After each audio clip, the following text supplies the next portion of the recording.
Hey guys, so I've been pulling some cool sources for this PowerPoint to work as an outline for the paper and the project.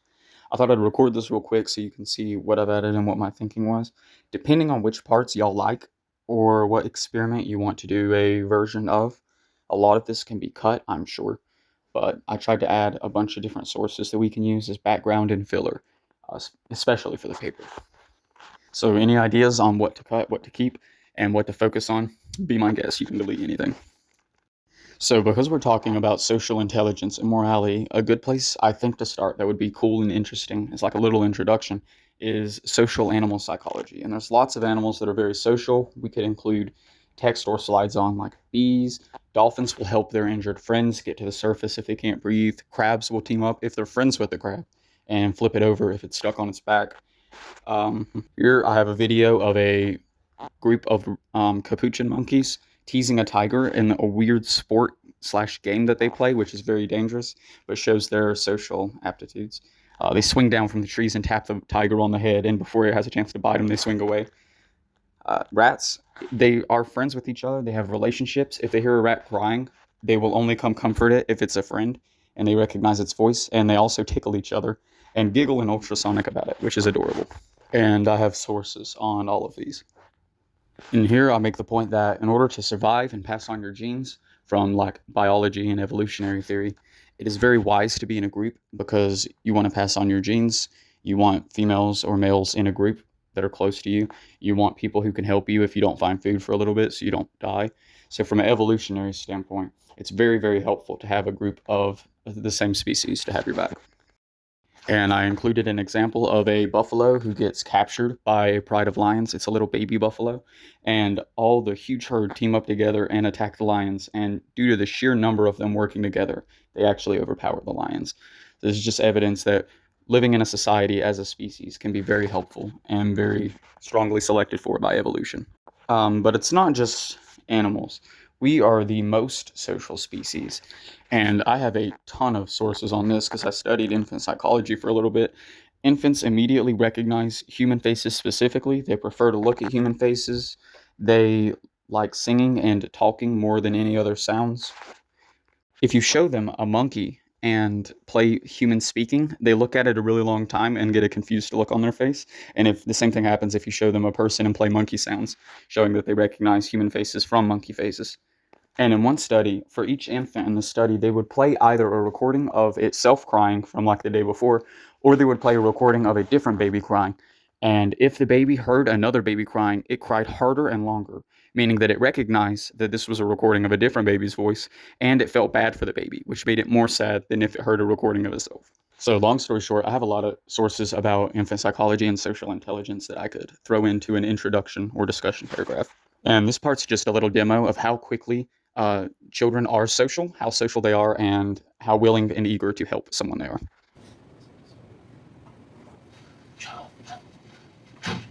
That little kid in the corner doesn't know this guy. He's just been brought in for the experiment, and he's just watching this weirdo doing this thing.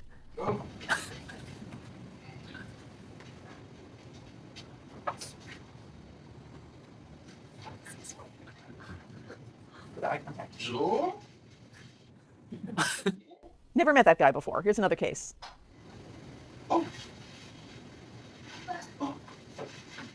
He's dropped a clothespin.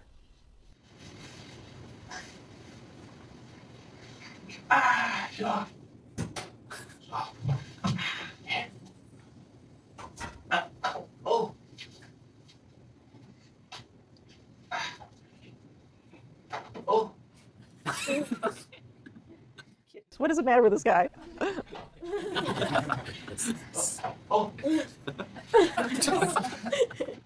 Looking more and more suspicious.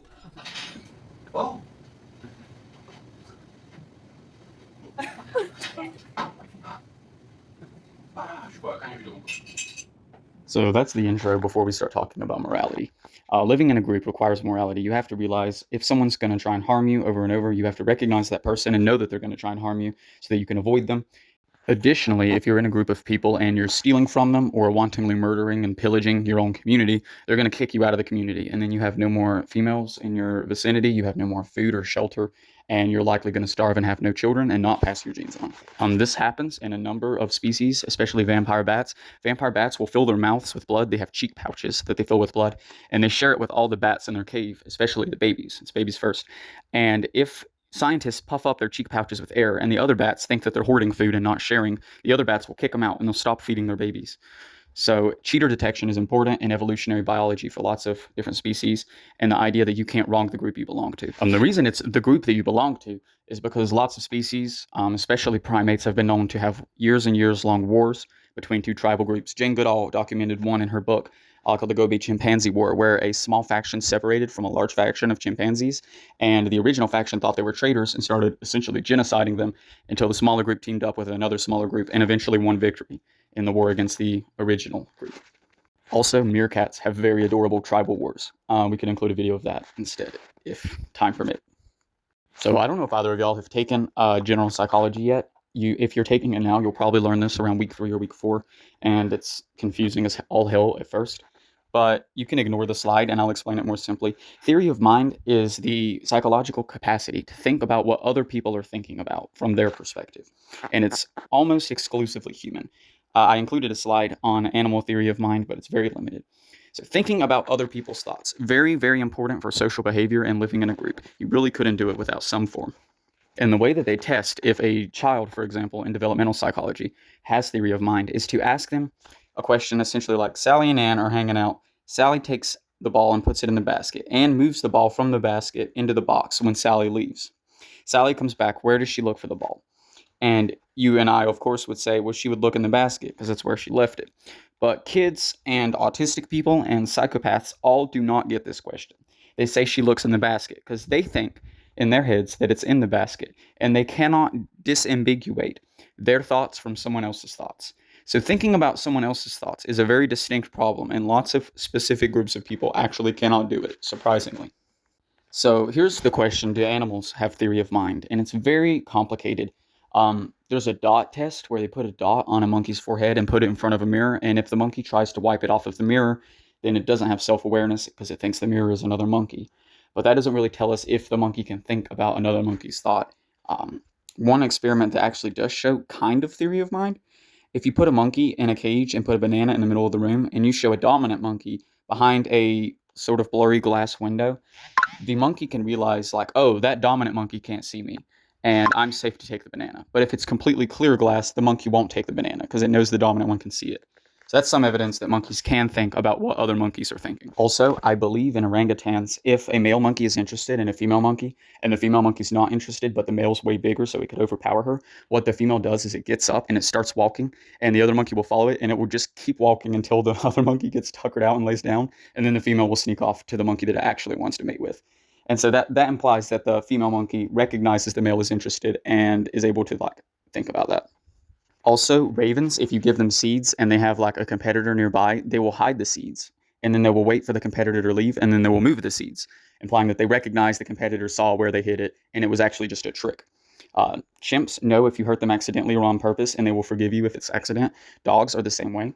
They can tell whether you trip over them or whether you kick them. So if you trip over your dog, you don't need to feel really bad. It knows that it was an accident. And I have sources on all of these claims from like medical journals. So this is a really funny and cute demo on how a developmental psychologist might look at theory of mind in young children and test for it. This is the first pirate. His name is Ivan. And you know what pirates really like? What? Pirates really like cheese sandwiches. Cheese. I love cheese. Yeah. So Ivan has his cheese sandwich and he says, yum, yum, yum, yum, yum. I really love cheese sandwiches. And Ivan puts his sandwich over here on top of the pirate chest. And Ivan says, you know what? I need a drink with my lunch. And so Ivan goes to get a drink. And while Ivan is away, the wind comes, and it blows the sandwich down onto the grass. And now, here comes the other pirate. This pirate is called Joshua. See? And Joshua also really loves cheese sandwich. So Joshua has a cheese sandwich, and he says, yum, yum, yum, yum, yum. I love cheese sandwiches. And he puts his cheese sandwich over here on top of the pirate chest. So that one is his. That one's Joshua's. That's right. Yeah, and then his went on the ground. Yeah, that's exactly right. Now. So he won't know which one is his. Oh, so now Joshua goes off to get a drink. Ivan comes back and he says, I want my cheese sandwich. So which one do you think Ivan's going to take? I think he was gonna take that one. Yeah, you think he's going to take that one? All right, let's see. I told you. Oh, yeah, you were right. He took that one. So that's a 5-year-old who clearly understands that other people can have false beliefs and what the consequences are for their actions. Now I'm going to show you a 3-year-old who got the same puzzle. And Ivan says, I want my cheese sandwich. Which sandwich is he going to take? Do you think he's going to take that one? Let's see what happens. Let's see what he does. Here comes Ivan, and he says, I want my cheese sandwich. And he takes this one. Uh-oh. Why'd he take that one? His was on the graph. Oh. So the 3-year-old does 2 things differently. First, he predicts Ivan will take the sandwich that's really his. And second, when he sees Ivan taking the sandwich where he left his, where we would say he's taking that one because he thinks it's his, the 3-year-old comes up with another explanation. He's not taking his own sandwich because he doesn't want it, because now it's dirty on the ground. So that's why he's taking the other sandwich. Now, is Ivan being mean and naughty for taking Joshua's sandwich? Yeah. Yeah. Should Ivan get in trouble for taking Joshua's sandwich? Yeah. So it's maybe not surprising he thinks it was mean of Ivan to take the Joshua sandwich, since he thinks Ivan only took Joshua's sandwich to avoid having to eat his own dirty sandwich. Was Ivan being mean and naughty for taking Joshua's sandwich? Yeah. Yeah. And so it's not until age 7 that we get what looks more like an adult response. Should Ivan get in trouble for taking Joshua's sandwich? No, because the wind should get in trouble. He says the wind should get in trouble for switching the sandwiches. So that's just to show that thinking about other people's thoughts is extremely important when you're making moral decisions. Thinking about whether harm was accidental or on purpose. There was a researcher named Kohlberg who worked in developmental psychology, and he studied specifically how moral thought develops in children, and he identified this independently from this finding that kids can't do theory of mind. And so kids are much more punitive, willing to punish someone, and less willing to understand or accept the person's intentions or their thought process when doing it. They don't really understand accidental harm. So that researcher that was just in that video published a paper a few years after that video where she had people in an MRI scan reading these questions that Kohlberg created for his testing of morality in children. And the questions are things like, Grace has a friend over and she wants to make her tea. She puts sugar in the tea, but she doesn't know that it's poison. Grace's friend dies. Should she be blamed? And then another version of the story is exactly the same, except for Grace has a friend over. She puts poison in her tea. She knows that it's poison. Her friend dies. How much blame should you get? And it illustrates that an agent's intention is very important when making a moral decision. It's like first-degree, second-degree murder differentiation. It matters a lot what the other person is thinking for moral reasoning. And that makes sense if you think back to other social animals, because if someone accidentally harms a group, they might not do it again. But if they harm the group on purpose, it is most wise to punish them and not allow them in the group anymore from a survivalistic standpoint. And again, autistics and children answer these questions reliably different, and they're more willing to punish someone for accidental harm, seemingly not noticing the difference. So this study has that speaker we just saw. She put people in an MRI scan, and she had them read essentially variations on the cheese sandwich pirate question in order to question what is the brain doing when you're thinking about other people's thoughts.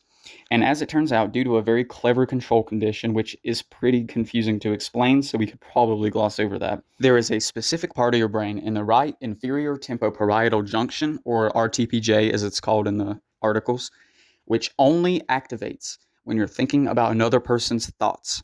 Not when you're thinking about your own thoughts, but only when you're thinking about someone else's thoughts. And it's a small little area. It's about the same place in everyone. It's slightly different. It's always in the tempoparietal junction. So we have found the specific component of the brain that does thinking about other people's thoughts.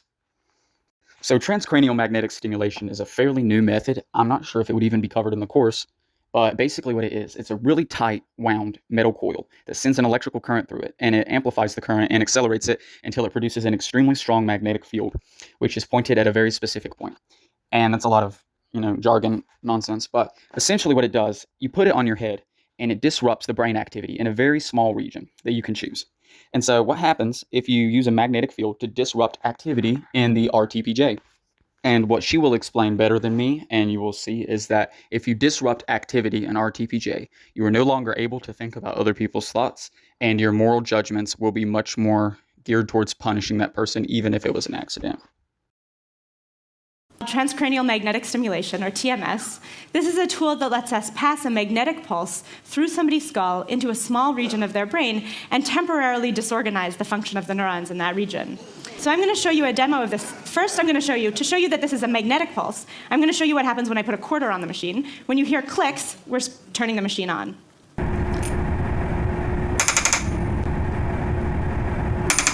So now I'm going to apply that same pulse to my brain, to the part of my brain that controls my hand. So there's no physical force, just a magnetic pulse. Rebecca? Yep. Ready? Yep. Okay, so it causes a small involuntary contraction of my hand by putting a magnetic pulse in my brain. And we can use that same pulse now applied to the RTPJ to ask if we can change people's moral judgments. So these are the judgments I showed you before, people's normal moral judgments. And then we can apply TMS to the RTPJ and ask how people's judgments change. And the first thing is people can still do this task overall. So their judgments of the case when everything was fine remain the same. They say she deserves no blame. But in the case of a failed attempt to harm, where Grace thought that it was poison, although it was really sugar, people now say it was more okay, she deserves less blame for putting the powder in the coffee. And in the case of the accident, where she thought that it was sugar, but it was really poison and so she caused a death, people say that it was less okay, she deserves more blame. So this study, I could probably explain if I really simplified it. It's very confusing. This is mostly just here as a really cool study to put in the paper. It involves specific types of data analysis of fMRI data, where you can see that the pattern of activity is different in autistic people than it is in neurotypicals for the RTPJ when they're thinking about other people's thoughts. So this shows that the activity is actually equal in like amplitude. So it's not that autistic people can't or aren't thinking about other people's thoughts. It's rather that they're doing it in a reliably different way. And not only is that pattern of activation reliably different in autistics and normal people, but the pattern of activity can be fed into a machine learning algorithm and predict what moral judgment they're going to make, meaning that the way that you think about people in the RTPJ exactly predicts your decision. So depending on the specific details of the assignment, we could do a version of one of these experiments or a variation on it. And depending on what experiment would be easiest to do, like if we have fake data to use, or if we actually have to run a fake version, even if it's on only a couple people, we can figure out which experiment we want to do a version or replication of, or which specific study or topic we want to focus on, and we can cut around it. I just tried to add a bunch from the literature surrounding social intelligence and moral decision, so that we would have a lot to work with. So whichever parts of this you find most interesting or want to write about or research,